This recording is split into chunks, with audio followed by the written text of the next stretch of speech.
Hello students, आज के इस वीडियो में हम बात करेंगे बीए सेकेंड ईयर के पेपर अबनॉर्मल साइकोलॉजी के बारे में। आज का हमारा जो विषय होगा वो है जनरलाइज्ड एंजाइटी डिसऑर्डर, इसके मीनिंग और सिम्टम्स। जनरलाइज्ड एंजाइटी डिसऑर्डर या इसको जीएडी शॉर्ट में कहते हैं, हिंदी में इसको कहते हैं सामान्यीकृत चिंता विकृति। और ये विकृति जो होती है ये इसके अंतर्गत रोगी चिरकालिक या अवास्तविक या अत्यधिक चिंता से ग्रस्त रहता है। और ये जो चिंता होती है इसको हम फ्री फ्लोटिंग एंजाइटी कहते हैं। यहाँ पर जो रोगी होता है वो हमेशा ही तनाव, चिंता और अशांति की स्थिति में रहता है। उसके अंदर ये जो फियर या डर, जो अशांति है वो बिना किसी कारण के रहती है, क्योंकि ऐसा कोई कारण नहीं होता उसके सामने जिसके बारे में वो चिंतित रहे। तो यहाँ पर रोगी के अंदर ये चिंता बिना किसी कारण और साथ में ही ये जो चिंता या एंजाइटी या फियर या डर जो है ये अतार्किक होता है, अवास्तविक होता है। और जितना डर नहीं होना चाहिए उससे कहीं ज़्यादा प्रपोर्शन में ये डर, फियर और एंजाइटी उसके अंदर हमेशा बनी रहती है। तो ऐसी जो सिम्टम्स होते हैं रोगी के अंदर वो जनरलाइज्ड एंजाइटी डिसऑर्डर्स के कहलाते हैं। आगे अगर हम बात करें सिम्टम्स की तो हम इन सिम्टम्स को इमोशनल, कॉग्निटिव, बिहेवियरल और साइकोलॉजिकल सिम्टम्स में इनको डिवाइड कर सकते हैं। सबसे पहले हम बात करेंगे इमोशनल सिम्टम्स के बारे में। और इमोशनल सिम्टम्स की जब हम बात करते हैं तो यहाँ पर रोगी जो है जनरलाइज्ड एंजाइटी डिसऑर्डर का वो हमेशा एक अनईजीनेस की स्टेट में रहता है। रेस्टलेसनेस, टेंशन, एंजाइटी उसके अंदर बनी रहती है। उसको रिपीटेड पैनिक अटैक्स हो सकते हैं और उसको हमेशा ये फियर रहता है कि मैं कहीं मर जाऊंगा तो क्या होगा, मुझे हार्ट अटैक हो जाएगा तो क्या होगा।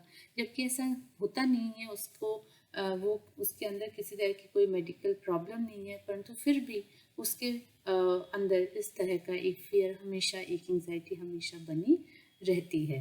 दूसरा सिम्टम जो है वो है कॉग्निटिव। और इसके अंतर्गत बेसिकली पेशेंट के अंदर एक नेगेटिव थॉट प्रोसेस चलता रहता है जिसमें उसको बस हमेशा कोई ना कोई अनहोनी होने की आशंका उसके अंदर बनी रहती है।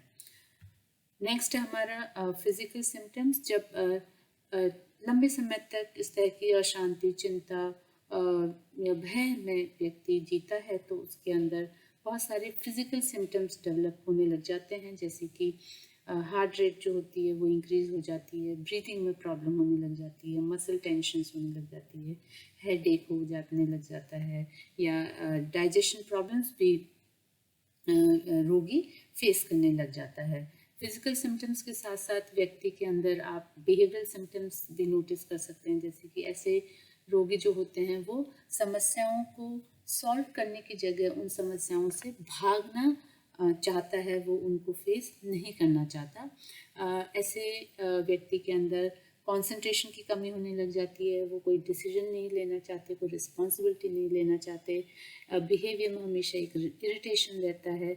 और ऐसे लोगों का जो स्लीप पैटर्न होता है वो भी डिस्टर्ब्ड हो जाता है। तो यहाँ पर हम देख सकते हैं कि जो इसके पेशेंट होते हैं एंजाइटी, जनरलाइज्ड एंजाइटी डिसऑर्डर के, उनके अंदर जो कॉमन सिम्टम जो है वो एंजाइटी या टेंशन या फियर से रिलेटेड है। उसकी वजह से उनके अंदर कॉग्निटिव, बिहेवियरल और साइकोलॉजिकल सिम्टम्स भी देखने को मिलते हैं।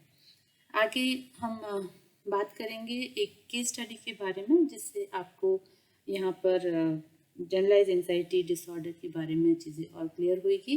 एक केस स्टडी है बाय डेविसन एंड नील, 1996 में आई थी ये केस स्टडी। और यहाँ पर उन्होंने बताया था कि 24 वर्षीय एक मैकेनिक था जिसको कि जनरलाइज्ड एंजाइटी डिसऑर्डर था और उसे नींद नहीं आने की शिकायत थी और साथ ही साथ में उसको चक्कर भी आता था। जब उसका इंटरव्यू लिया गया तो उस इंटरव्यू के दौरान उसको बड़ा दुखी पाया गया और वो बोलते बोलते हाँफता भी था, उसे काफ़ी पसीना भी आता था, बार बार वो पानी पीता था, फिर भी उसकी प्यास नहीं बुझती थी। उसमें तीव्र चिंता के और भी लक्षण मौजूद थे।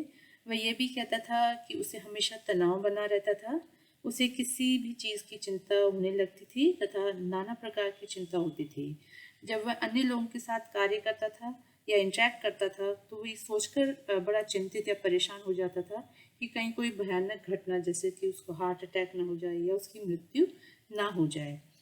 उसने ये भी बताया कि उसके जो इंटरपर्सनल रिलेशनशिप्स थे वो भी अच्छे नहीं थे, उनमें भी काफ़ी कठिनाइयाँ थी और उन सब के पीछे उसकी इस एंग्जाइटी का ही कारण था और इसी की वजह से उसको बहुत बार नौकरियां भी छोड़नी पड़ी या नौकरियों से निकाल भी दिया गया।